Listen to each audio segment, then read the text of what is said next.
foi detido também no decurso das operações um indivíduo que esteve envolvido na morte de um cidadão de nacionalidade francesa.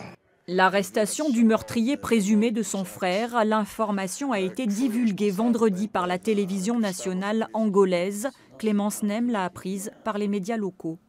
On a envie d'y croire et puis après finalement, une fois le cap émotif passé, l'intensité de la nouvelle, on se repose un petit peu et puis voilà, on essaye de réfléchir un petit peu différemment. Finalement, qu'est-ce qu'on sait? Est-ce que c'est quelqu'un qui s'est dénoncé? Est-ce qu'il a été arrêté parce qu'il y a des preuves? Est-ce que lui-même a avoué quelque chose? Enfin voilà, finalement, on ne sait pas bien grand-chose. Si c'est vrai, c'est pas une fin en soi, mais c'est plutôt le début de quelque chose. Impossible pour elle, comme pour son avocat, de vérifier ce week-end la véracité de ce fait. Un rebondissement de taille dans le meurtre en novembre 2016 de Benoît Nem, cet ingénieur stéphanois de 26 ans, tué chez lui en Afrique.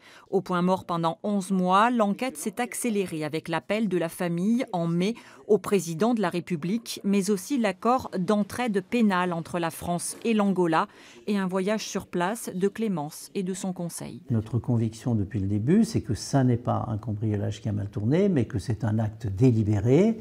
Alors quels en sont les mobiles, qui sont les auteurs, qui sont les éventuels commanditaires, c'est ce que l'enquête devra démontrer. Donc c'est un travail de longue haleine qui se poursuit.